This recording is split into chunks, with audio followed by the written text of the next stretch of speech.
Muy buenos días tengan todos, todas y todos ustedes. Estamos en el tercer día del cuarto encuentro de estéticas de ciencia ficción y nos encontramos en la mesa 4, que es sobre la temática de labrar la resistencia, futuros verdes más allá de Latinoamérica. Pues tenemos aquí a tres ponentes, tres exponentes, tres mentes muy maravillosas, justamente que nos vienen a hablar sobre las diferentes maneras de hacer ecotopías o propuestas alternativas a la ciencia ficción, pues en Latinoamérica en general, así como otras propuestas diversas. Voy a leer rápidamente sus... permítanme unos segundos. Pues bueno, sus carreras, sus semblanzas. Y comenzaré rápidamente con Susana. Permítanme unos segundos que la tecnología batalla un poco. Ok. Susana del Rosario Castañeda Quintero es artista visual, egresada de la Facultad de Artes de la Universidad Autónoma de Querétaro y maestra en estudios de arte por la Universidad Iberoamericana, Ciudad de México. Ha formado parte de diversos talleres de dibujo de casa, Centro de las Artes de San Agustín, Oaxaca, en 2016 y 2020, y del Diplomado en Arte y Género de la Facultad de Artes y Diseños de la UNAM en 2022. Su obra ha participado en exposiciones nacionales e internacionales como la Sexta Bienal de Arte, Veracruz 2022, y el 39º Encuentro Nacional de Arte Joven 2019. Fue acreedora de la beca Jóvenes Creadores del Sistema de Apoyos de Creación y Proyectos Culturales del periodo 2021-2022 en la disciplina de dibujo. Actualmente se desempeña como docente en la Facultad de Artes de la UAQ San Juan del Río y es editora de la revista de investigación de la misma facultad. Por este otro lado tenemos a Rita Guidarelli Mattioli Gutiérrez, quien es licenciada en etnología por ENA. Disculpen que me trabo un poco. Maestra y doctora en filosofía por la UNAM, actualmente es profesora e investigadora de tiempo completo en la Universidad Autónoma de Chapingo y profesora de la asignatura en la Facultad de Filosofía y Letras de la UNAM. También es integrante del seminario de investigación Heteronomías de la Justicia, dirigido por la doctora Silvana Rabinovich del Instituto de Investigaciones Filológicas de la UNAM. Ha publicado artículos y reseñas en revistas como Interpretatio, Bajo Palabras, Sociedad e Infancia e Intersticios, así como capítulos en libros colectivos. Y pues ya aquí en la esquina está Oliver Terrones Hernández, quien se describe como artista interdisciplinario, que estudió en la Facultad de Artes y Diseño de la Universidad Autónoma de Nuevo León, bueno, UNAM, en la ENA también y en la antigua Academia de San Carlos. Obtuvo el Premio Estatal de Ensayo Literario Joven por la Secretaría de Cultura de Guerrero en 2016, el Premio Nacional de Poesía Bando Alarconiano, el de ensayo breve del Festival Cultural de Diversidad Sexual y de Género de Morelos, Diversidad y Somos en 2017. Y bueno, muchísimas cosas más porque está muy larga la carrera, entonces tenemos que simplificarla. Voy a ir hasta la parte más actual. Nada más porque sin hacer menos carrera, ¿no? Ha sido becario del PEC de Guerrero 2018 y pues ha colaborado en diferentes medios y ha hecho diversos talleres, intervenciones culturales participativas en Afectes Ciudadanes de Lorena Wolfer y en FARCA, Festival de Arte Contemporáneo de Acapulco. Y pues también estuvo, antes de que se me olvide porque esto es importante, en el tercer encuentro de estéticas de ciencia ficción, Estridencias de la Máquina Estética, Ciencia Ficción Mexicana en Construcción, esto durante 2021. Y pues bueno, vamos a dar inicio a estas mesas justamente con pues la exposición de Susana del Rosario Castañeda. Adelante, por favor. Perdón, disculpen. ¿Tomo tu micrófono o leo? Bueno, hola. A todas las personas que están aquí y bueno, ya las que nos escucharán en línea después. Mi trabajo se titula Utopías, Alimentos y Ciencia Ficción, de Matapoiset a los monocultivos en Brasil. Es una pequeña ponencia que escribo sobre algunas obras que personalmente pues, sí me gustan, ¿no? Que son obras literarias y una obra audiovisual. Y voy a platicar un poquito sobre estas piezas y cómo se relacionan con el tema de la alimentación y cómo ha sido trabajado en estas obras que además se relacionan con la ciencia ficción, ¿no? La utopía, nos dice Darko Subin, es en sí misma un género literario. Sin embargo, también puede ser una de las múltiples maneras en las que la ciencia ficción puede presentarse, tanto en la literatura como en sus variantes visuales y audiovisuales. Las utopías, en la pintura o en las artes plásticas en general, por ejemplo, pueden rastrearse en las obras de algunas vanguardias artísticas del siglo XX, en las cuales se hacía hincapié en el desarrollo tecnológico como aquello que iba de la mano con un futuro mejor. El optimismo en el desarrollo industrial y las preguntas acerca de nuestra relación con las nuevas tecnologías se reflejó en obras derivadas de movimientos como el futurismo o el surrealismo, tanto en Europa como en Latinoamérica. Jasmine Adler lo ejemplifica bien con artistas como Jules Solar en Argentina o el muralismo en México, los cuales además de que comenzaron a retratar a la máquina y a las nuevas herramientas de la industria en sus obras e incluso hacer especulaciones sobre el futuro, lo mezclaban con elementos vernáculos y preocupaciones más bien locales o nacionales. La novedad y la especulación, que son características de la ciencia ficción, nos permiten dibujar y pensar en futuros próximos o lejanos. ¿Son estas creaciones capaces de influir en decisiones de nuestra realidad inmediata? ¿O más bien, están destinadas a permanecer en su forma ficcional a manera de potencia o punto de partida? En este trabajo se propone que algunas de las imágenes o temas presentes en obras visuales de no ficción y literarias que tienen relación con la ciencia ficción son lo que pudiéramos llamar detonadores de sensibilidades e ideas que son capaces de influir en nuestros presentes. Para comenzar a responder a las preguntas anteriores, tomaremos un par de documentales realizados en México durante el 2021 para rastrear la utopía y cómo se concibe hoy, primero, más acá de la ciencia ficción. En los cortos documentales titulados Energía y Alimento de la serie El Tema, realizados por la casa productora La Corriente del Golfo, se abordan temas como el hiperconsumo de energía en las grandes ciudades capitales como la Ciudad de México y la agroindustria, esta última como una manera reciente de concebir a la producción y el consumo de alimentos como un sistema que funciona a través de agroquímicos, producción en grandes cantidades y distribución. Pablo Montaño, quien estuvo a cargo del guión de la serie, escribe lo siguiente, y cito: al final de cada entrevista hacíamos la siguiente pregunta. ¿Y tú, cómo te imaginas que se ve tu comunidad si ganan en lo que están luchando? La pregunta descoloca, viene desde un plano fuera de la realidad, desde posibilidades que se antojan prohibidas. La pregunta incomoda, pero la respuesta da vida. Hicimos la pregunta muchas veces, hilamos las respuestas y ahora tenemos un collage de ese otro mundo posible. Y se acaba la cita.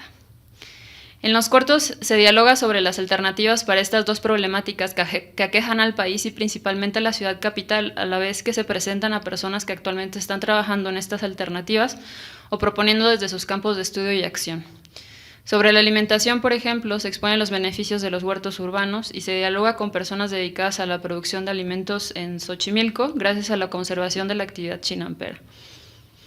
En ambos episodios, Yasnaya Aguilar, quien es escritora y que además funge como una de las anfitrionas de la serie, hace referencia a la necesidad de comprender que no existe una sola alternativa, sino que estas son múltiples. Las propuestas de energías renovables o limpias, por ejemplo, han llevado a que una idea que en su concepción podría percibirse como reparadora se vea reflejada en megaproyectos que han destruido y saqueado tierras para la colocación de parques eólicos y celdas solares. ¿Dónde empieza una idea y acaba otra? ¿A dónde nos pueden llevar las respuestas alentadoras? Lo anterior nos hace pensar en la utopía y en el planteamiento de futuros mejores y más justos desde otros lugares como la literatura. La ciencia ficción nos ha regalado múltiples visiones de futuro, algunos más esperanzadores que otros, y ha sabido sobrevivir con esa diversidad. ¿Qué podemos construir a partir de estas ficciones? Si bien es necesario, como propone Juan Carlos Arias en su ensayo La muerte del autor, ir más allá de la mera interpretación del texto, tomando en cuenta quién lo escribió, también lo es observar, y cito, las variaciones de la escritura, la multiplicidad de la imagen. Es decir, no comprender el texto desde su literalidad, sino de aquello que provoca, que está oculto, sí, pero que tampoco está esperando a ser revelado. Cómo nos hablan los textos hoy y cuáles son esas variaciones que encontramos en ellos son interrogantes que nos ayudan a rastrear la pertinencia de esos futuros y sus puntos de encuentro con nuestros presentes. La alimentación, por ejemplo, ese tema que se aborda en el corto documental Desde la Alternativa, aparece en los textos de ciencia ficción a veces de manera muy fugaz y a veces como algo central en la historia. Si pensamos en las imágenes estereotipadas de futuros ultratecnológicos, imaginamos una alimentación a base de pastillas o licuados que contienen todos los nutrientes necesarios y que nos ahorra tiempo para producir más, tener tiempo de ocio, tal como aparece en la película de Disney WALL-E o en escenarios de escasez de películas como Soylent Green de 1973, o Snowpiercer, donde el alimento se ve reducido a un mismo tipo de tableta o gelatina para todas las personas y el cual está hecho de restos, al igual que sucede en la reciente novela de la escritora uruguaya Fernanda Trías, Mugre Rosa. Por otro lado, novelas que han sido catalogadas como ciencia ficción feminista, como Mujer al borde del tiempo, de Percy, de 1976, o Los desposeídos, de Úrsula Le Guin, de 1974, que además configuran utopías en sus historias, nos ofrecen imágenes de abundancia en contraste con ideas de redistribución y convite. Por ejemplo, en la utopía del pequeño pueblo de Mattapoisett, la protagonista Connie observa. Les voy a leer un pedacito de la novela, en donde hace referencia a los alimentos, que dice lo siguiente. Grandes fuentes de comida pasaban de mano en mano. Un pan de maíz de harina gruesa con una capa de crema pastelera y una cubierta crujiente que parecía de trigo. Mantequilla, pero no en barra, sino en una pila de color claro, dulce y cremosa. Miel en un jarro abierto, oscura, con un aroma embriagador. La sopa contenía abundantes alubias, zanahorias, unas verduras blanquecinas que no pude identificar, sabrosa y con un toque de curry. La ensalada estaba hecha de brotes verdes, cebolletas y hierbas, aunque muy condimentada, con muchas hojas incorporadas a un aceite con sabor a nuez y un vinagre que sabía a salvia. Buena comida, buena en el estómago y el paladar, comida agradable. Ese es el pasaje de la novela. Y ahora me pregunto, ¿pueden estas imágenes literarias, si bien en un tono realista y descriptivo, producir sensibilidades que nos detonen otras maneras de concebir los futuros en relación, en este caso específico, con los alimentos? Šebek, el protagonista de la novela de Le Guin, antes de emprender su viaje a otro planeta que posee más abundancia de recursos que el suyo, es sorprendido por un banquete que sus colegas le ofrecen. Y aquí voy a leer un pasaje de la novela de Los desposeídos, que dice: Era evidente que muchos habían reservado para la fiesta sus raciones de alimentos de varios días. Había cantidades increíbles de cosas para comer. El pedido de pasteles fue tan grande que el repostero del refectorio dio rienda suelta a su fantasía, creando delicias desconocidas hasta entonces. Obleas especiadas, cubitos aderezados con pimienta para acompañar el pescado ahumado, pastelillos dulces, grasosos y suculentos. Hubo zumos de fruta, frutas conservadas que venían de la región del mar de Kerán, diminutos camarones salados, púas de boniatos fritos, dulces y crujientes. La comida, apetitosa y abundante, era embriagadora. Y ahí se acaba. Incluir también en una lectura de estos pasajes una visión crítica y cuestionar más allá de la mera descripción se vuelve necesario, y en ese sentido, las artes visuales complementan de alguna manera lo que en un primer momento encontramos en el texto escrito. La repartición de alimentos de manera justa y el hacerle frente al uso desmedido de agroquímicos y la hiperproducción se abordan en trabajos como los de la artista Isadora Neves Márquez en su proyecto sobre Iwi, conformado por varias piezas y que además desemboca en un libro que lleva por título Searching for a Character Between Future Worlds, que nos propone una reflexión a través de la imagen y el texto que produce un futuro en el que el personaje principal es una androide llamada Iwi. Al final de su corto Semente Exterminadora de 2017, Neves Márquez explora a través de su protagonista el diálogo con un campo de maíz transgénico. Es decir, la androide es capaz de escuchar lo que ese cultivo tiene que decir y los espectadores, que podemos ser nosotros, al igual que su acompañante humano, no alcanzamos a entender más que un monólogo. Elizabeth Jingway nos dice que esta escena en particular nos hace preguntarnos si esta capacidad de Iwi de comunicarse con el maíz transgénico es debido a que ella misma es resultado de una tecnología compleja o es que compartimos con las plantas algo más que una relación de poder. A diferencia de lo que podríamos pensar como una relación dada entre lo femenino y la naturaleza, aquí nos encontramos con lo femenino artificial y su capacidad de escuchar lo que las plantas, también artificiales, tienen que decir. Se advierte una transgresión a la dicotomía naturaleza-tecnología que nos ayuda a pensar en las posibilidades de la segunda para abordar problemáticas que nos aquejan como los monocultivos, como lo aborda Neves Márquez ahí en el corto, que a su vez son el resultado de la misma. Iwi, quien al ser un androide no consume alimentos, le dice a las plantas que son sus hermanas, que al igual que esas semillas de ese campo de maíz, ella misma no puede reproducirse y su cuerpo está condenado al control de los humanos. Neves, a través de una estética de la cual Alfredo Zuppi ha abordado en algunas investigaciones como lo-fi sci-fi, algo así como ciencia ficción de baja fidelidad, a través de imágenes que no pretenden ser otra cosa, nos adentra en un futuro que también es un presente, en el que la alimentación y lo que estamos haciendo con ella se vuelve el tema principal de una narrativa que va más allá de una presentación del problema. ¿Qué sensibilidades encontramos en ese diálogo, en esa presentación de un personaje que no es humano, pero podría parecerlo?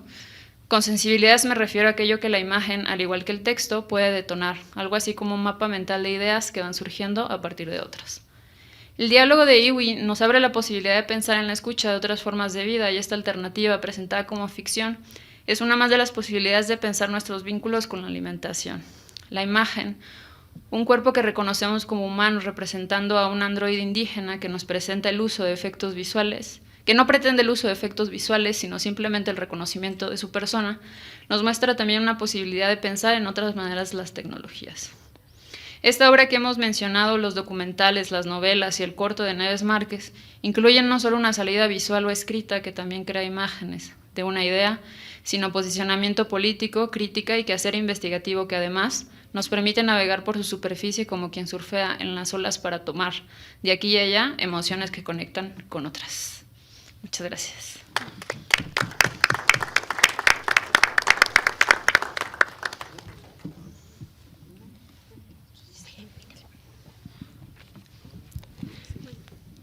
Pues muchas gracias. Ahora sí que me pongo más entusiasta con cada presentación. Y bueno, pues ahora sí, disculpen mi lateralidad, hace unos segundos andaba confundiendo, nos estamos conociendo y estamos exponiendo aquí pues alternativas en cuanto a narrativas e investigación. Entonces, vamos a ir directamente con Rita y pues, la exposición. Okay. Sí, ¿me oyen? Se escucha correctamente. Okay. Bueno, mi texto se llama Náusica del Valle del Viento, una mirada a la catástrofe ambiental de nuestros días. Y dice lo siguiente. En 1984, Hayao Miyazaki estrenó la película Náusica del Valle del Viento. Inspirada en una historia ilustrada que él mismo escribió, el filme cuenta las aventuras de una adolescente casi niña portadora del nombre Náusica, princesa del pueblo antiguo que habita el Valle del Viento. Ubicado a las orillas del mundo, entre el mar de la corrupción y el lago ácido, bosque y mar respectivamente, repletos de residuos tóxicos a causa de la civilización, aquel valle es un refugio para la vida. Allí, el aire y la tierra permanecen libres de la contaminación provocada por la historia humana, que ha dejado a su paso el crecimiento de una foresta repleta de árboles, los cuales, en lugar de oxígeno, producen gases venenosos. Esos gases inhiben la posibilidad vital de los mamíferos y, en cambio, nutren la propagación de insectos de inmenso tamaño, dispuestos a responder furibundos ante la presencia, siempre violenta, de los humanos en su territorio. El bosque, que a ojos de aquellos pueblos no es más que un océano de corrupción, es un lugar viviente que en lugar de crecer por el nacimiento natural de semillas, conquista nuevos espacios a partir de las esporas de los hongos que nutren a los árboles. Su relación es recíproca, mientras que aquellos, después de alimentarse, les devuelven nutrientes a los árboles, estos les brindan espacio a los hongos para crecer, y no solo entre sus raíces, sino en su cuerpo entero. Así, esporas semillas germinan por doquier, adueñándose o más bien recuperando para el bosque territorios habitados por la humanidad. Como ocurre con frecuencia, los pueblos circundantes viven la expansión forestal como conquista y despojo de sus espacios vitales. Y es que si el bosque lo ocupara todo, no habría lugar para la especie humana. Respirar por medio de pulmones como los suyos sería imposible en medio del aire contaminado de esporas. Así pues, tal como los insectos protegen los árboles del bosque con su vida, mujeres y hombres defienden sus aldeas y ciudades a punta de pistola, dispuestos a matar a sus enemigos aún en estado larvario. Náusica, humana atraída desde pequeña por los insectos y las profundidades del bosque, Aparece en el relato como una criatura intermedia. Si bien pertenece a su pueblo de origen, el Valle del Viento, es fiel a los principios de lo viviente más allá de lo humano. Para ella, animales, árboles y hongos tienen el mismo derecho a existir que la humanidad de la que forma parte. Por eso, en sus exploraciones forestales, mira y escucha con atención, en calma, sin responder defensivamente ante la presencia de los homus, enormes artrópodos que observan el mundo con incontables ojos bien dispuestos sobre sus corazas. A diferencia de sus congéneres, Náusica aprende de aquellos gigantes y con ellos percibe el entorno, escuchando las voces de sus corazones, lo mismo amorosas que incendiadas en furia. Tal vez sea esa la razón por la que los homus la aceptan, permitiéndole el paso a través de caminos y recovecos del bosque. Y quizás sea también por eso que Náusica, en un momento de peligro, sumergida más allá del suelo terroso, descubre el secreto de la foresta. Que ni los árboles ni los hongos son causantes del veneno que inunda el aire, sino la tierra, el sustrato de la vida que ante la guerra emprendida por los humanos absorbió todo lo tóxico que sus sociedades industriales dejaron tras de sí. Al contrario de lo que se piensa en el universo habitado por aquella princesa adolescente, los árboles, a través de sus raíces y de los hongos que cual red tejida sin descanso crecen en sus recovecos, limpian la tierra en lugar de ensuciarla. Los gases tóxicos son entonces producto de ese proceso de limpieza y purificación, pues si la tierra ha de liberarse de todo aquello que la ensucia, de los restos disueltos en contaminantes, de gigantes de metal y naves de guerra, ha de transmutar lo tóxico en posibilidades vitales. Y justamente así como los hongos en nuestro planeta hace millones de años, en compañía de algunas bacterias, disolvieron la piedra y la arena para convertirla en tierra fértil, los árboles de aquel bosque corrupto transforman la tierra infectada en una arena suave y pura, capaz de albergar y germinar la vida. Los hongos, esos seres sorprendentes, forman parte de la historia profunda de nuestra tierra, tanto como del mundo habitado por la joven Náusica. Así al menos nos lo parece a nosotros y más a la sombra de lo narrado por Merlin Sheldrake, biólogo británico especializado en el reino fungi, en Entangled Life, la red oculta de la vida, y particularmente por Anna Lovenhaupt-Singh, antropóloga estadounidense-japonesa, en su libro The Mushroom at the End of the World, la seta al final del mundo.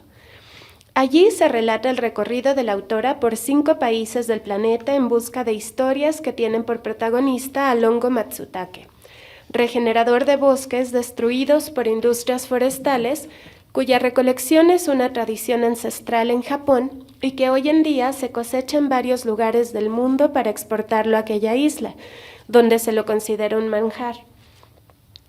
Quizá podría suponerse que Miyazaki, defensor de lo viviente todo y conocedor de la cultura y la historia de su país, pudiera haberse inspirado en el Matsutake para escribir Náusica. Así ocurre sobre todo al comparar el filme con la historia ilustrada, pues en ambas obras, a pesar de sus diferencias en extensión y profundidad, los hongos juegan un papel fundamental en el renacimiento de la foresta, en su resurgimiento, aquella fuerza de vida propia de los bosques. Sin embargo, para fines de nuestra reflexión, aunque breve, resulta imprescindible formular algunas interrogantes. En principio, ¿qué es el Matsutake y en qué lugares le es dado crecer? Pero sobre todo, ¿por qué traerlo a cuento en una investigación filosófica presentada en un congreso sobre ciencia ficción y la emergencia ambiental de nuestros días? Para responder estas preguntas, consideramos apropiado acercarnos de manera incipiente a la búsqueda y recolección de aquel hongo extraordinario a partir de los descubrimientos de Lovenhaupt-Singh, quien no solo narra el relato del origen de aquella tradición, sino también historias de comunidades e individuos que, recolectando aquel hongo y otros similares, han encontrado un modo de ganarse la vida. Algunos de los personajes principales de esos relatos, además del hongo y los árboles con los que cohabita, más que nada pinos y robles, son migrantes de países del sureste asiático, como Laos y Vietnam, quienes después de una serie de conflictos bélicos encontraron refugio en la noción estadounidense de libertad, es decir, del sueño americano. Así pues, mientras buscan en los bosques de Oregon el renombrado hongo que podría cambiar su fortuna, aunque sea por unos instantes, consolidan su experiencia de lo que entienden por una vida libre. Allí, entre los árboles de aquellos bosques, pueden hacer uso de sus saberes, aprendidos en los campos agrícolas, lo mismo que en el campo de batalla. Allí pueden respirar el aire forestal tal como hacían durante su infancia en sus países de origen. También son protagonistas de estas historias quienes en Japón se dedican a la técnica de restauración forestal conocida como Satoyama, tierra humanizada. Una forma, según relata la antropóloga, de reordenar el crecimiento de los bosques para fomentar la presencia, entre otras criaturas, del hongo matsutake, pues se trata de un hongo salvaje que vive precisamente en lugares donde los humanos han metido mano. Y lo mismo ocurre en Finlandia con sus bosques de tan solo unas pocas especies, aquellas que después de limpiar los brotes de otras plantas son las únicas a las que se les permite crecer, siempre bajo el control de quienes organizan el espacio forestal. Por supuesto, son también relevantes los campesinos chinos de la región de Yunnan que con sus tareas cotidianas han logrado restaurar territorios devastados durante décadas por la industria maderera. Mas lo son de igual modo los insectos y otros animales no humanos que dispersan las semillas, lo mismo que el fuego y la erosión a las que se han adaptado los pinos, los antiguos pueblos que siglos atrás habitaban esos territorios, así como las criaturas y los eventos que juntos han construido la historia de esos lugares. Con estas palabras lo dice Lovenhaupt Singh: los pinos, el matsutake y los humanos se cultivan entre sí sin intención. Hacen que los proyectos constructores de mundos de unos y otros sean posibles. Esta es una de las partes más significativas de aquel relato.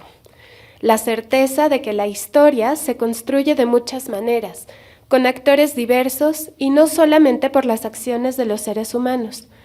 En sentido inverso, a juicio de la autora, incluso los paisajes son agentes de la historia, pues se modifican a lo largo del tiempo como resultado de un conjunto de procesos iniciados por seres de todo tipo.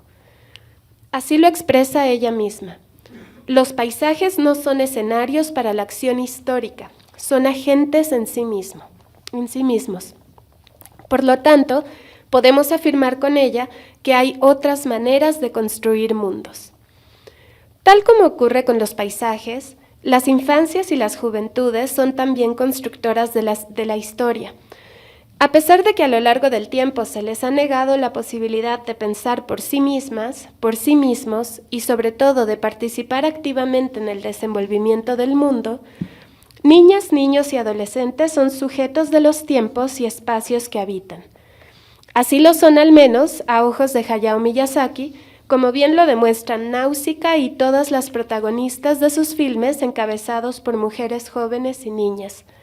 Kiki, la princesa del castillo en el cielo, la pareja de hermanas que hacen amistad con Totoro, Sano, la princesa Mononoke, Chihiro, Sophie y Ponyo. Y también lo piensa así Walter Benjamin, filósofo judeo-alemán de la primera mitad del siglo XX, quien consideraba a niñas, niños y jóvenes como testigos y agentes de los sucesos de la historia.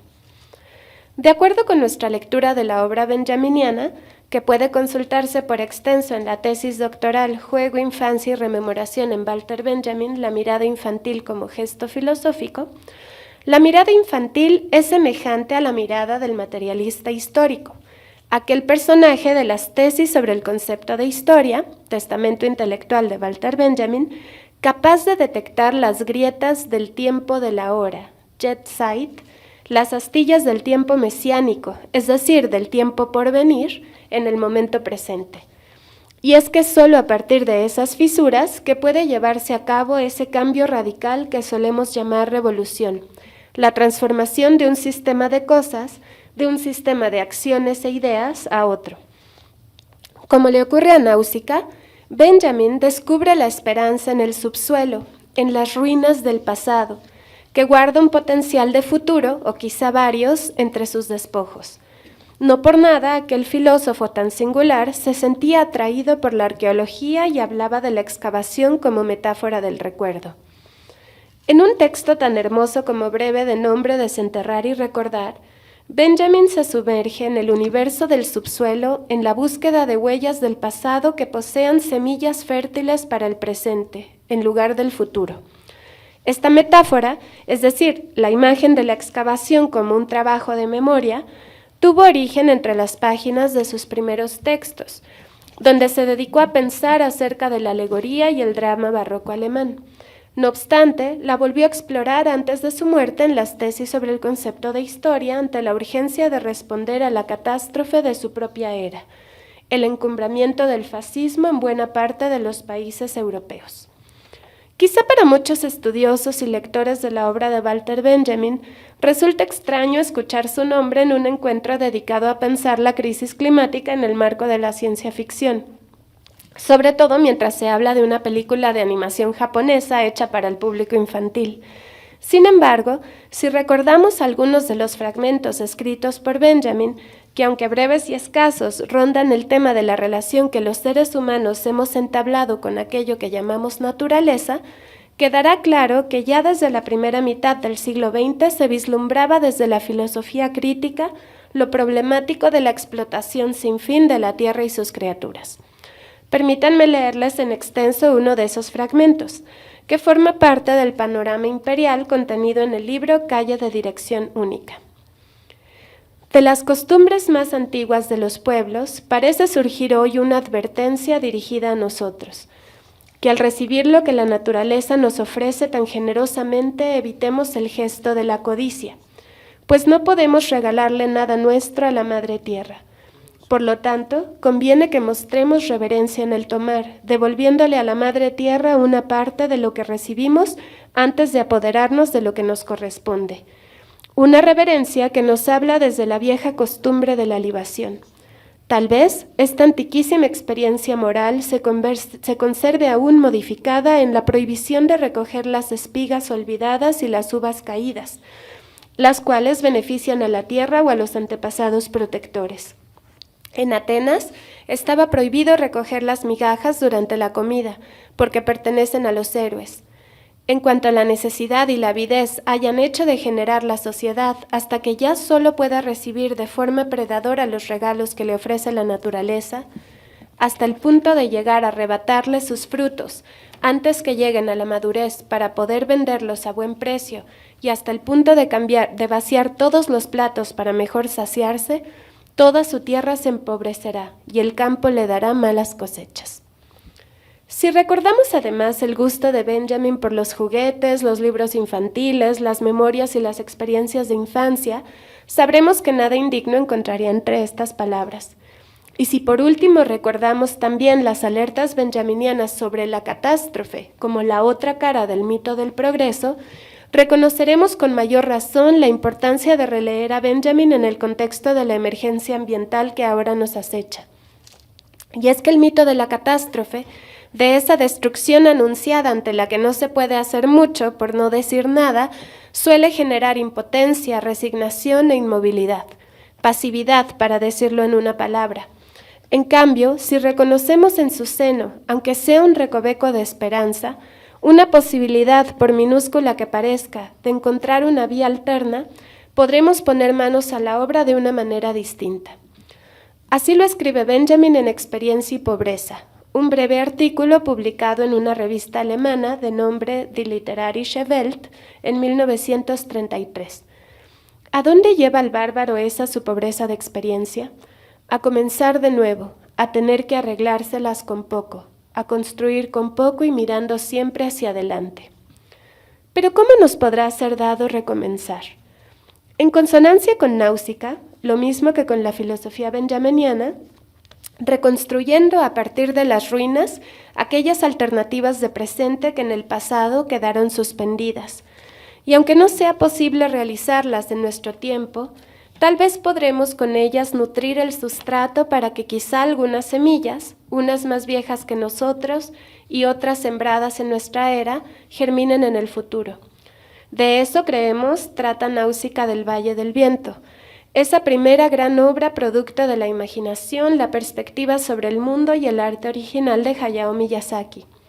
Esa advertencia de futuro ante la industrialización y la destrucción de la humanidad y el resto de la naturaleza que llevamos perpetrando hace ya suficientes décadas.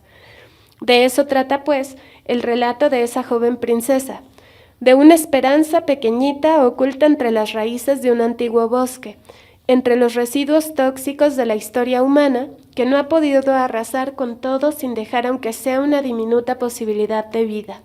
Los hongos milagrosos, que en simbiosis con los árboles que habitan, logran recuperar la tierra, y con ella la esperanza de lo viviente. Gracias.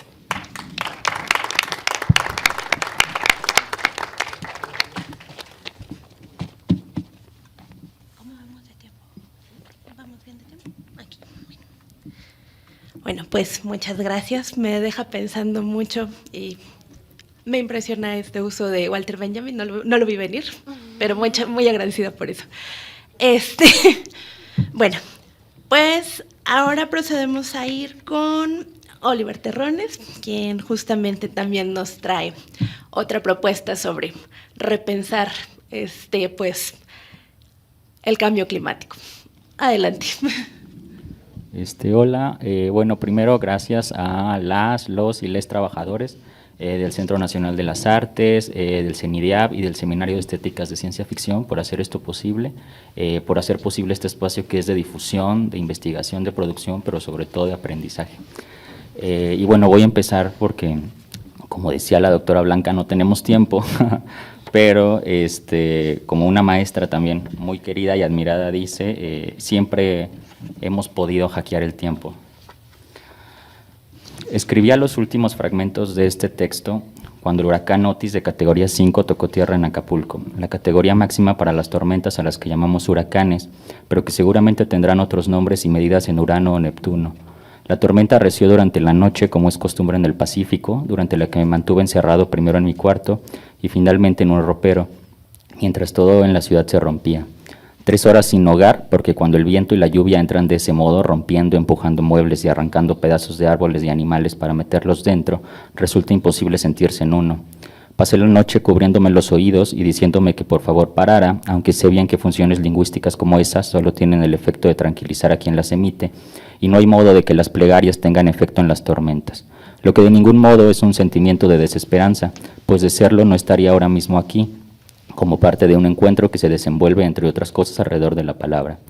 Ahora sabemos que este tipo de huracán podría ser cada vez más común y Acapulco solo la primera de varias ciudades en padecer el mar, el viento y los efectos de la producción y consumo desenfrenado del norte global. Nada de esto tendría sentido bajo la premisa de que los desastres naturales son caprichos de Dios o la naturaleza que impactan ciudades planificadas. Los días después del huracán, es decir, los últimos 30 días, escuché la teoría detrás de la imposibilidad de rescatar a alguien flotando a más de 3 metros del suelo, bebés que vuelan dentro de un hospital, familias enterradas rezando, barcos volando sobre tiendas, la frivolidad de consternarse por algunos turistas varados por sobre el 1.000.000 de habitantes del puerto, la esperanza de repetir el modelo de desarrollo turístico que diseñó a una ciudad que hoy es una catástrofe, y la maldad inherente de quienes, sin víveres y ante una ciudad colapsada, no se resisten a saquear una tienda buscando comida. Dentro de este marco, pretendo contar las posibilidades del solarpunk, obviando que la ciencia ficción intersecciona con el arte y como tal se infecta de casi todos sus problemas y virtudes. El solarpunk o punk solar es un movimiento punk de la ciencia ficción inclinado hacia las utopías, utopías, protopías, heterotopías y elementos utópicos en la crítica antiutópica como respuesta a la emergencia climática. Se caracteriza por la multidisciplinariedad multimedia punk y bosquejos suyos aparecen en la ficción climática, el tecnooptimismo y el ecopunk. Su popularización ocurrió mediante Internet y una producción imaginaria basada en ciudades verdes, vitrales, energías alternativas, luz y referencias al neoimpresionismo y Art Nouveau, contraponiéndose a la alta tecnología y vida pobre del cyberpunk. Originalmente se pensó a la energía solar fundamental en su estética, pero con el tiempo lo solar devino en un recurso simbólico opuesto a la noche cyberpunk. La ausencia de canon libresco le ha llevado a un revisionismo que concuerda con varias de sus premisas.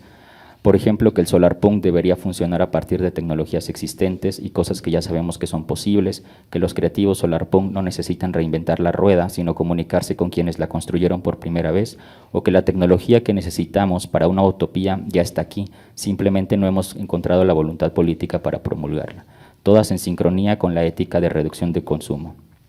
Su genealogía incluye a varios libros anglosajones de la segunda década del 20 y a un cuerpo de recursos electrónicos que se suman al esteticismo anglosajón, la ecocrítica y el activismo medioambiental en textos estilísticamente similares a los manifiestos vanguardistas y a la ecología punk de medios hágalo usted mismo, circulando información a través de textos, gráfica, teatro, moda, música, conferencias, encuentros y arte-acción. Estos manifiestos definen las características y problemáticas de su ecosistema imaginario, modelando en 2021 a un salmo para les salvajes de Becky Chambers, la primera novela solarpunk premiada con un Hugo, y eventualmente la aparición de ciudades solarpunk fuera de los guetos. Es en esta etapa donde enmarcamos a Sumeru, la ciudad solarpunk del videojuego Genshin Impact, que es el que está corriendo atrás. Hasta ahora, el videojuego chino más popular de la historia y con el singular eslogan les tecnotakus salvan al mundo. Traducido de las computadoras, nos recuerda que sus dinámicas otorgan a los videojuegos características y pedagogías diferentes al televisor. Su joven historia y la de su comunidad contiene varias victorias en contra de la empresa misma, modificando jugabilidad y narrativa.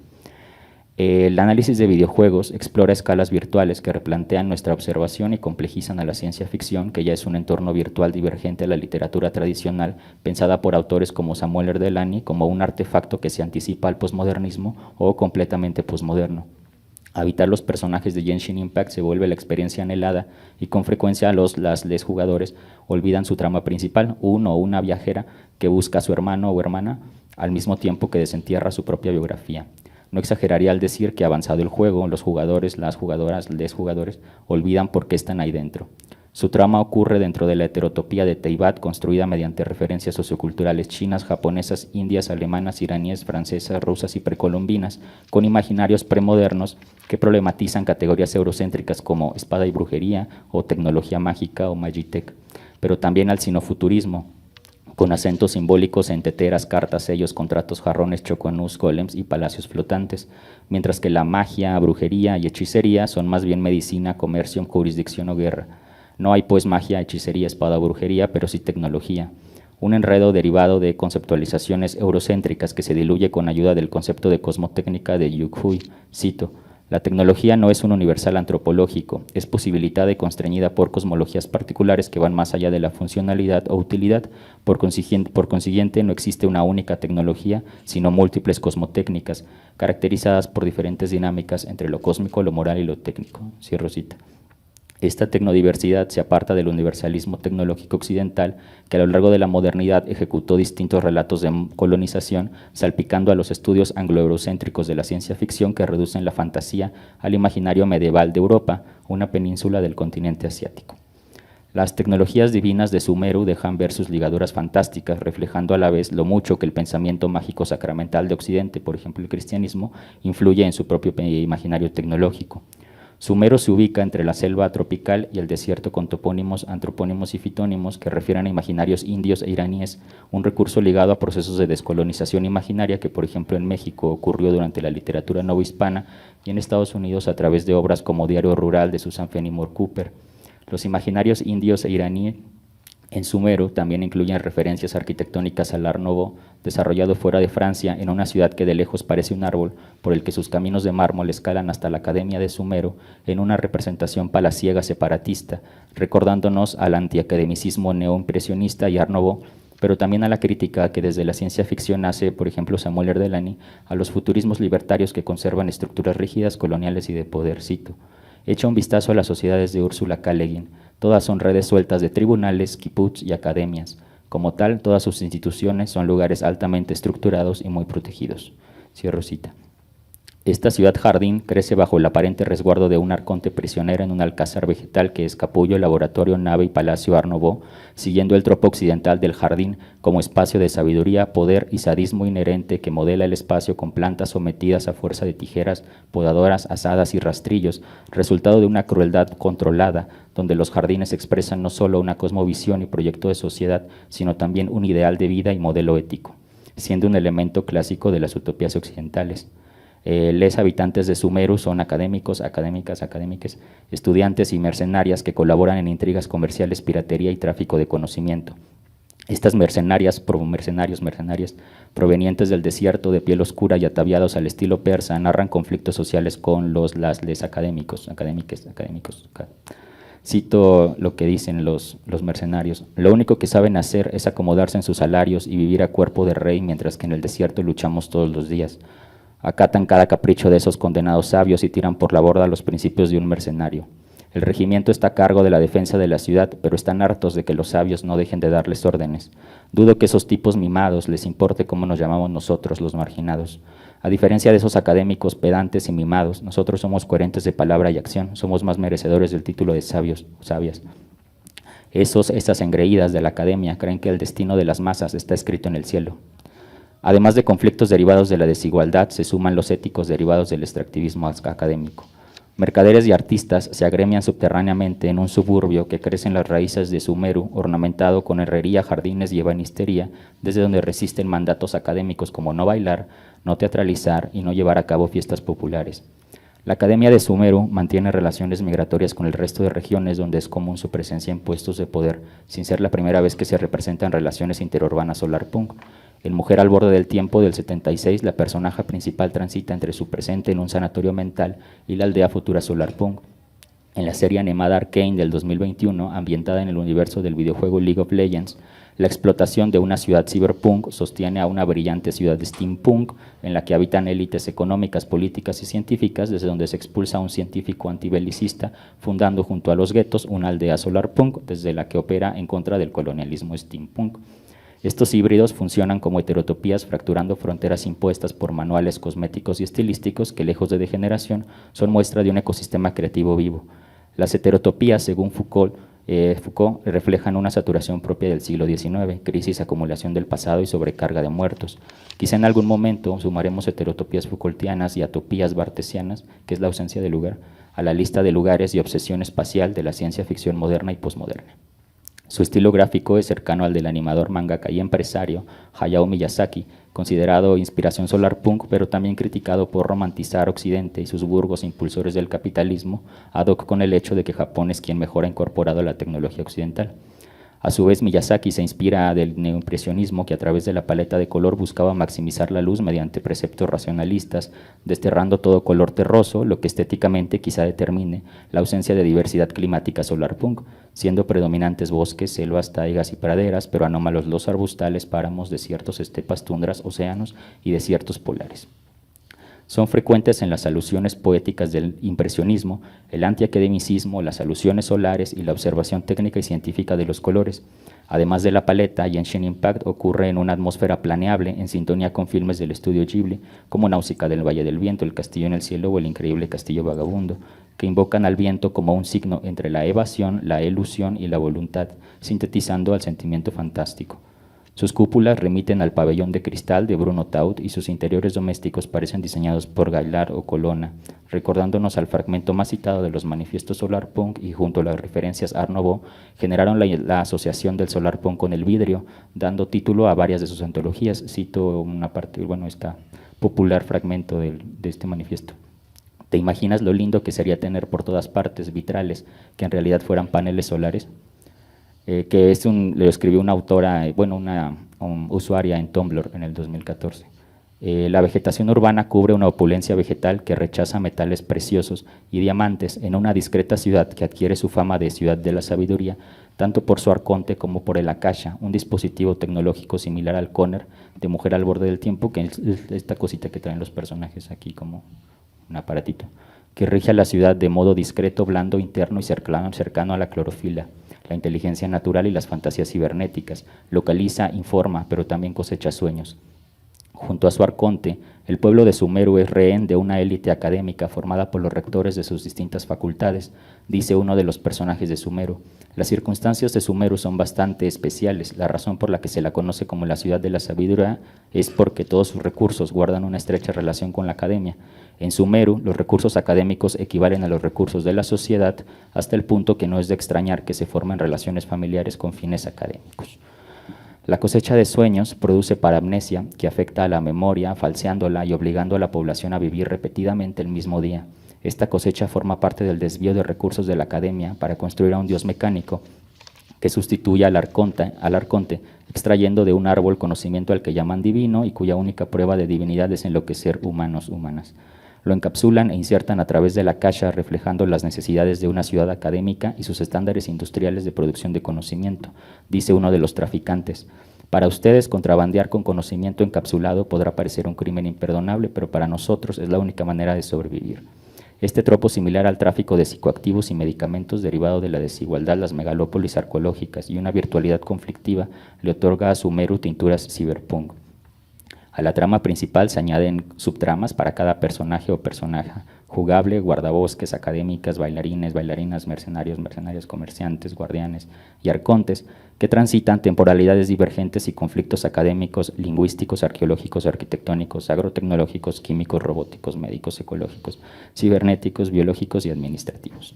Las metáforas de esta ciudad giran alrededor de lo vegetal, lo que florece, lo que cuelga, el sol, el agua, los hongos y la energía en un enmarañado selvático que se abre a quien controla el mundo vegetal y sus seres libres de individualidad que transitan escalas no humanas de tiempo y territorios drenados con aceites y psicoactivos que dibujan a la medicina, la farmacia y la botánica de una relevancia tecnológica, traducida en sueños de árboles deslenguados, canciones y circuitos de absurdos palacios vegetales y alcázares psicotrópicos en los que siempre es posible morir.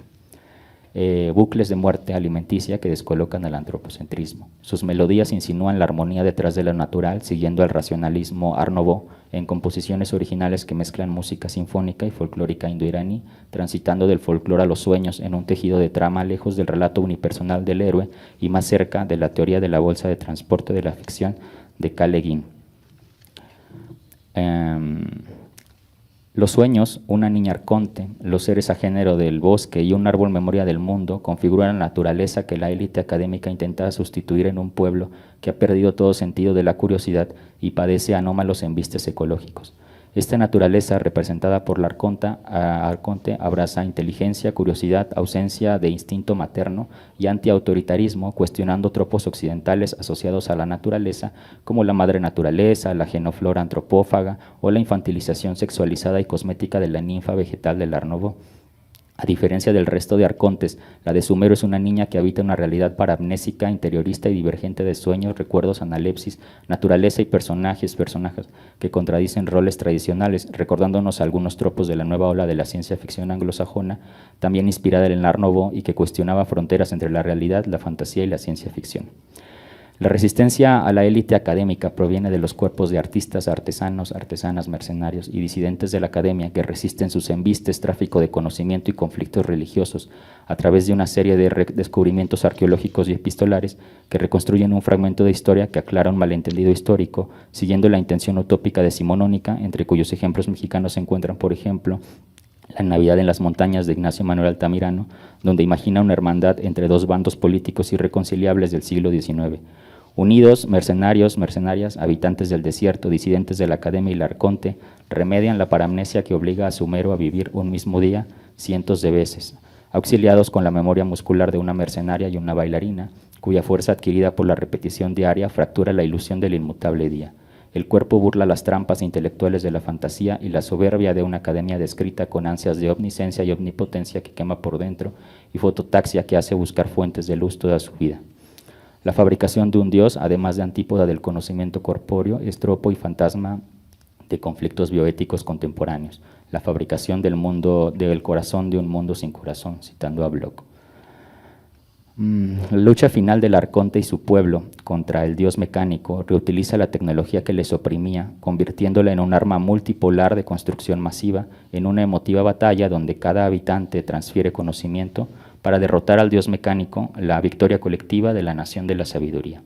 La élite de la academia que controla y cosecha a la ciudad jardín cae y la trama termina con este diálogo del arconte de Sumeru.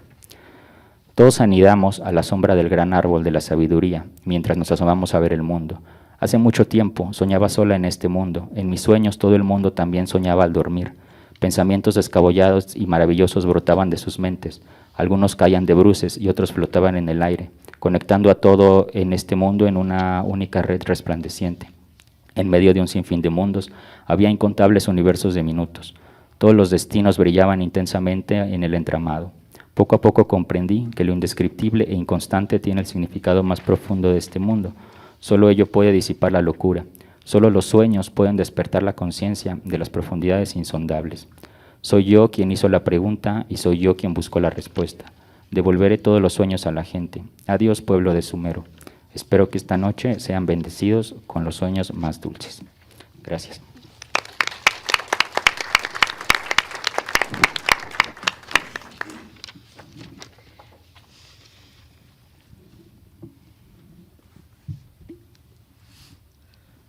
Pues muchas gracias, Oliver, y también a ustedes dos. Me está llamando muchísimo la atención cómo es que hay mucho punto de encuentro e intersticios entre, mencionaron surrealismo, mundo de progreso, disidencias, crisis ambientales, obviamente, pero también un ambiente de recuperación que habla de la urgencia, ¿no? Pero bueno, pues justamente vamos a ir a la parte de preguntas del público. Bueno, yo tengo muchas, pero primero con nuestros asistentes. ¿Dudas, preguntas, comentarios? Adelante. Hola, sí, se escucha. Muy interesante mesa. Y solamente tengo una pregunta para Rita. Ayer que se habló sobre la cuestión de la ruina, y tú lo mencionaste justamente hoy, ¿tú crees que la idea de ruina, o sea, comparación de lo de desecho, porque justamente también es algo como que mencionas, ¿no? De que justamente la contaminación, o sea, el cambiar la idea hacia la ruina ya nos da una esperanza hacia el futuro, o sea, pensar que tendremos ruinas que podremos rescatar en un futuro nos da como una esperanza. Y el bosque podría ser como recuperar esas ruinas, ¿no? De ese pasado que hemos desconectado. Va por ahí más o menos mi pregunta. Y para nada más cerrar, me encantó tu ponencia. De hecho, ahora me dan ganas de volver a leer a Benjamin desde ese enfoque que le diste, porque cuando yo lo leí fue como de ni, pero desde el enfoque que diste ya es como, necesito correr a leerlo. Ya, muchas gracias. Bueno, primero gracias por tu pregunta y gracias por tener ese muñequito ahí, porque yo estaba un poco nerviosa y lo veía y decía, qué lindo. Y ya se me quitaron los nervios. Bueno, gracias por preguntar. Primero, sí, relea Benjamin, es súper lindo. Bueno, yo lo amo, obviamente. Hice mi tesis de maestría y de doctorado sobre su filosofía, pero yo creo que es una persona que tiene muchas cosas muy interesantes, simplemente que en general la gente lee los mismos textos todo el tiempo y hay un montón de fragmentos que son poco conocidos, poco leídos y que incluso desde la filosofía se les da como poca importancia. Y bueno, mi tesis doctoral se trata precisamente de justificar por qué es importante leer otras partes de la obra de Benjamin y cómo tienen relevancia filosófica. Y bueno, sobre tu pregunta, por ejemplo, en el caso de Benjamin, para él es como indistinto el uso de ruina, desecho, etcétera. Sin embargo, yo ayer también me quedé pensando, esto resuena con lo que yo estaba pensando. Y no me acuerdo quién fue, pero era esta idea de que quizá la utopía debía hacerse desde el basurero, ¿no? Ajá. Y bueno, pienso que precisamente, por ejemplo, una de las figuras que Benjamin toma para pensar es la del canción de Cricri muy famosa del señor que va y compra cosas. El pepenador, es que él le llama de otra manera, pero el ropavejero, bueno, nosotros así le llamamos, él le llama el trapero, o así lo traducen en España, y bueno, es como muy interesante como la tarea, por ejemplo, del ropavejero o el pepenador es precisamente encontrar como estos tesoros, ¿no? En medio de lo desechado por otras personas y darles otro uso. Entonces, creo que de algún modo no se trata de, oh sí, vivamos en medio del basurero, ¿no? Porque ayer también en una de las ponencias había como esta idea de, y viven muy felices en medio de la basura, y yo pensaba, híjole, no sé si sea muy feliz, pero claro, hay este carnaval, esta fiesta, esta vida cotidiana en medio de eso, y bueno, pienso que en parte sí. Por eso me gusta tanto Benjamin, porque su idea es, la revolución no es seguir en este camino del progreso, de avancemos, avancemos, avancemos, sino detengámonos. Detengámonos y con lo que ya hay, va a haber posibilidades de reconstrucción. Sí. Yo quería decir algo de la ruina también, de la mesa ayer, que me parece muy problemático ese término de la ruina, porque está anclado al romanticismo. O sea, en la historia del arte el romanticismo apela mucho a la ruina, o sea, romantiza. Pero además en los manuales cosméticos de los jardines, el jardín inglés, o sea, como elemento estético tiene que haber ruina. Entonces, o consigues algo real, ruinoso, o destruyes algo y lo metes en el jardín. Entonces, esta idea del jardín inglés que incluye ruinas para poder ser jardín inglés me parece muy problemático. Entonces, quería apuntar eso. ¿Alguna otra duda o comentario que tengan? Adelante. Hola, ¿qué tal? Igual me agradaron mucho las 3 participaciones. También tendría una pregunta para Rita. Quizá me regañes porque acudiré a un texto muy conocido de Benjamin, pero son los que leo, ¿no? Pero justo pensaba en este vínculo que estableces entre Benjamin y Miyazaki en el concepto de violencia, ¿no? Violencia divina. O sea, porque estas películas que también recordaba Oliver de Miyazaki, pues son muy violentas, ¿no? Nausicaa tiene también violencia, La princesa Mononoke, o sea, estas películas que ponen en crisis esta relación con la naturaleza, tienen mucha violencia, ¿no? Entonces, ¿tú cómo ves, cómo aproximas este concepto de Benjamin a Miyazaki, pensando en quiénes son los actores legítimos para hacer violencia y contra quién, ¿no? O sea, pensaba también en el Solarpunk y, o sea, luego contra quién se lucha, porque por lo que entiendo, también muchas obras Solarpunk promueven como otro tipo de valores, ¿no? La reconciliación, el diálogo, la mediación. Y a veces también este tema del conflicto, la violencia, o sea, ¿cómo funcionaría, por ejemplo, en el videojuego que no he jugado, ¿no? ¿Contra quién se lucha? ¿Y de qué forma se lucha? ¿No? O sea, creo que eso también es importante para ver estas alternativas. Y también a Susana, solo preguntarte, porque esto que hablas de los alimentos me recordaba mucho, pues esta idea muy cristiana de que en el paraíso pues habrá un banquete, ¿no? Todos comeremos mucho. Pero pues eso es insostenible, ¿no? Que haya muchos y que todos comamos mucho, ¿no? Entonces, ¿qué tanto estas obras como que recuperan esta idea de la abundancia, ¿no? Y que tanto llega a ser un poco, no solo utópica, sino incluso desanclada, ¿no? De la realidad. O solo por, hay mucha comida, qué bonito, ¿no? Entonces, sí me quedé pensando en eso, ¿no? ¿Qué tanto crees que estas descripciones que nos das tienen que ver con esta imagen del banquete que habrá en el paraíso? Y pues, ¿qué tan ética seguiría siendo una imagen así, ¿no? ¿Quién quiere responder primero? Es que fueron muchas. Bueno, Rita. Bueno, bueno, pues de nuevo gracias por tu pregunta. Sí, te refieres a la crítica de la violencia, ¿no? De Benjamin. Bueno, a mí algo que me gusta particularmente de Miyazaki es su pacifismo.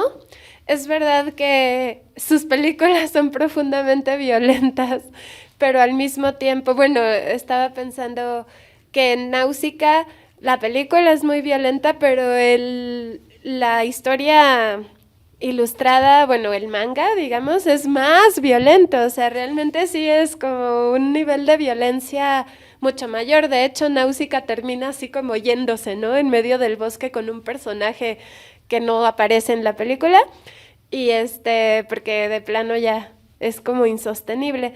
Entonces, algo que aprecio de de Miyazaki es precisamente que, aunque nos decía Oliver que lo critican por romantizar o idealizar Occidente, yo creo que en realidad es verdad que se inspira en muchas obras occidentales, pero me parece que también tiene una mirada muy puntual y muy crítica de lo que es la cultura occidental y sus ideologías, ¿no? En particular la del progreso y la tecnificación. Y me parece que quizá la película, creo, bueno, hay dos en este caso, y sobre todo con lo ambiental, que creo que podrían tener un poquito de eco con esta idea de la violencia divina, o bueno, con la idea de Benjamin de que hay una violencia que sí es legítima, ¿no? Y otras que no necesariamente.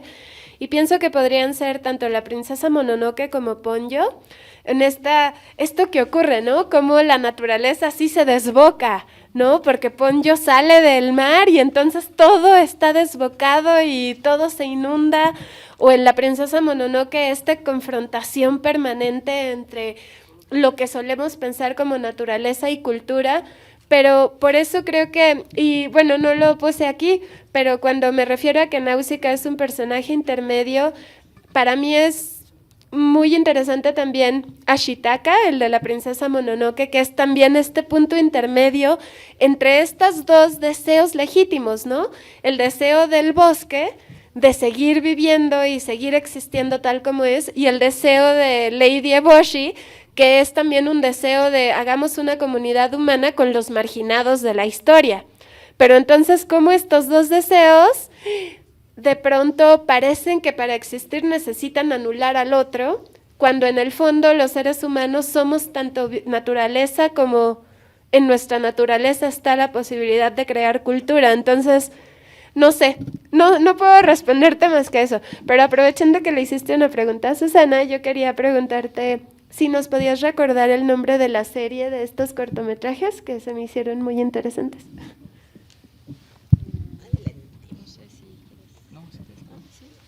Bueno, gracias Samuel, hola, y gracias Rita por tu pregunta. Igual comentarles a Oliver y a Rita que igual me motivan mucho sus ponencias, bueno, todas, ¿no? Pero ya escucharles, ¿no?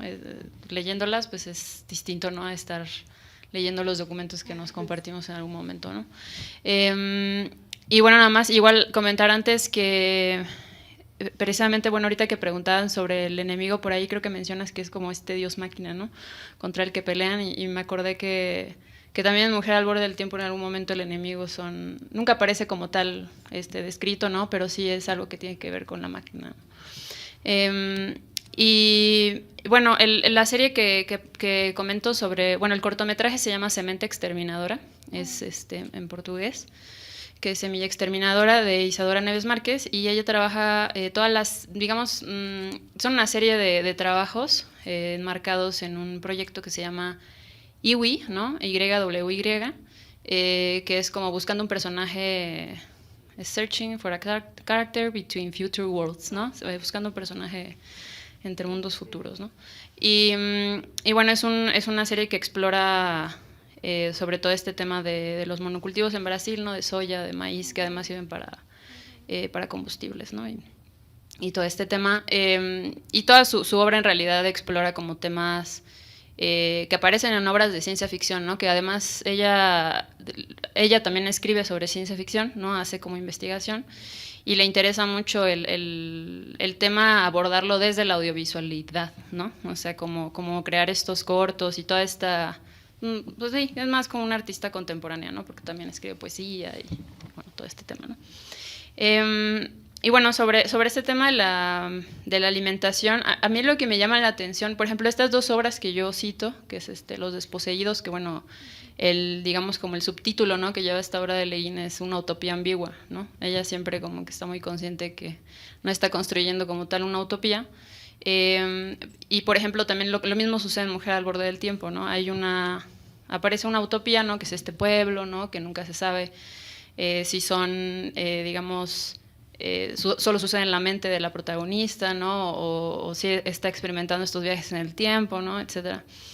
Y que también es eso, ¿no? Una utopía ambigua. Me interesa como sobre todo el contraste que se genera entre estas otras películas o estas narrativas de un futuro donde hay escasez, ¿no? Y estos futuros que plantean ellas que son de abundancia, ¿no? Y que además se relacionan con el tema de la utopía.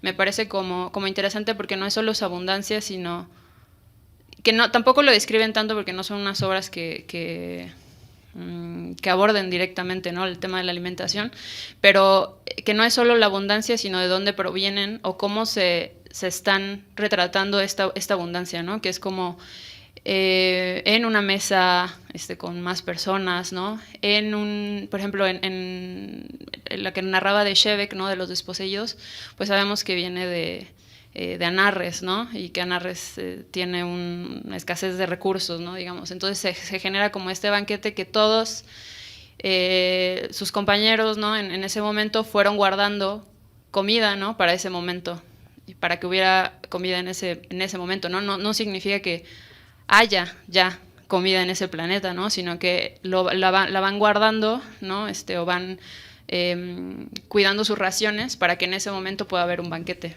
¿no? Por ejemplo, en Mujer al borde del tiempo lo que pasa es que también igual todos participan, ¿no?, en el trabajo, ¿no?, en ciertas temporadas, ¿no?, trabajan, otras no, pero digamos que están involucrados en los procesos para el cultivo, ¿no?, y todo esto. Entonces creo que más bien es como me llama la atención como que planteen no solo la abundancia como de, bueno, yo voy a comer todo lo que yo quiera en este gran banquete, ¿no?, sino que va a haber mucho y va a haber para todos, ¿no? Entonces me interesa porque en las otras narrativas como las que mencioné, ¿no?, que son como también desde el cine, ¿no? No sé, Soylent Green, ¿no?, esto de Fleischer, Snowpiercer, ¿no?, y todo esto que retrata más bien como sí comida para todos, pero no es comida, más bien es comida hecha de restos, ¿no? Entonces involucra también se involucra como a toda la comunidad, pero de otras maneras, ¿no? Incluso hace poquito vi una película que por ahí recomendaron en un podcast que se llama Ainara, creo que es Ainara, que está en YouTube. Y por ahí es un viaje, ¿no?, que hacen a través del espacio en una nave y se va acabando como los recursos y empiezan a consumir restos, ¿no? Y así como a entrar como en un ciclo de pero para que alcance para los que quedan, ¿no? Entonces es esto, como más allá de pensar que haya abundancia, ¿no?, así nada más, porque además estamos en un momento en el que también se está procurando que haya sobreproducción, ¿no? O sea, se tira muchísima comida, ¿no? Pero simplemente es como no, más bien es la repartición, ¿no?, la redistribución de eso. Y es como lo que es interesante en estas obras, ¿no?, que en realidad no está hablando como de una sobreproducción, ¿no? O sea, no hay en realidad una sobreproducción de nada, o sea, porque si no hay una producción justa, redistribuida, ¿no? Entonces sí, desde la utopía, ¿no?, porque además se enmarcan, ¿no?, dentro de la utopía estas obras, pero creo que más bien como de este tema más de la comunidad, ¿no?, de la redistribución. Y bueno, nada, creo que eso. 2 minutos. Pues bueno, rápido de lo del solarpunk. Yo siento que lo que sucede del solarpunk es que forma parte de los movimientos punk, ¿no?, de la ciencia ficción, y yo meto ahí todos. Y el punk en realidad, pues además de ser en principio un fenómeno de mercado, porque así fue planteado, también es un fenómeno de reacción, ¿no? Entonces, ese creo que es un problema al analizar el punk o quienes crean desde el punk, porque es como ser reaccionario, o sea, estar en contra de algo, que está padre, pero de repente es como, se ha intentado como, digamos que en el punk no hay certezas ni morales ni políticas, la única certeza es cosmética y estética, sí puede alcanzar ese nivel, pero de repente, por ejemplo, le dices a un dude, ¿no?, así como de, oye, es que estás gastando demasiada agua o estás comiendo mucho. No, es que eso es autoritario, ¿no?, porque yo soy super punk. Y es como, no sé, bro, o sea, ¿sabes? Como esta cosa. Y de repente el punk tiende porque bueno, había miembros de los Ramones que eran fachos completamente, ¿no? O sea, sí había habido fascistas dentro del punk. Entonces, la derecha alternativa, ¿no?, Milei, o sea, muchos de sus votantes también son chavos y chavas como muy alternativas que se la dan de antiautoritarios, pero, pues, insisto, es más bien una certeza cosmética. que realmente moral. Entonces, en este caso es un solarpunk chino, no chino general, sino de Shanghái, que también hay una relación muy particular entre Shanghái y el resto de China, y me parece que lo que están poniendo en jaque es el solarpunk occidental, o sea, la idea de que el jardín, de la utopía occidental del jardín, como el Edén, pues, ¿no? O sea, esta idea del Edén, y entonces creo que ellos se posicionan en contra de eso y en contra del Art Nouveau un poco, porque sus referencias son no del Art Nouveau que ocurre en Francia, sino del Art Nouveau que sucede, por ejemplo, en Turquía, ¿no? O sea, este Art Nouveau que es más bien colonizador, ¿no? O incluso en México, ¿no? El Palacio de Bellas Artes, cosas así. Entonces me parece que este solarpunk de Shanghái intenta hacer eso, y sobre todo que es un videojuego que, porque en los videojuegos, las comunidades de videojuegos, los jugadores son muy violentos, ¿no? Los troles, es como, nos empiezan a insultar, y esta comunidad es muy bonita, o sea, todo es como, entonces a mí esa comunidad de Genshin Impact, o sea, además de enseñarte a hacer comunidad dentro de la virtualidad, que puede ser distinta al mundo real, digamos que te añade como un factor de esperanza, o sea, la idea de que tienes como la constancia, como una idea de trabajar en ti, la idea de no sé cómo explicarlo, sí, la esperanza. Al final Solarpunk se reduce a la esperanza, ¿no? Que como decía Gabriela Damián, al principio no es lo mismo que el optimismo, ¿no? La esperanza es la cualidad de espera y puede ser tanto positiva como negativa, ¿sabes? Vas a esperar algo bueno o algo malo, pero esta idea de temporalidad de que tus hechos, o sea, que tus hechos van a llegar al futuro y vas a esperar ese futuro, esta idea, esta nueva temporalidad, pues, es la esperanza. Entonces, a mí me parece que es más por ahí, pero no sé, a lo mejor me hice bolas. No, yo creo que lo estructuraste súper genial y también estructuraron muy bien todas sus ideas y pues yo quisiera que hiciéramos esta mesa de 5 horas, pero no hay tiempo, como siempre. Entonces, pues, por el momento sería todo. Quédense para las siguientes mesas y pues los esperamos. Muchísimas gracias.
Gobierno de México.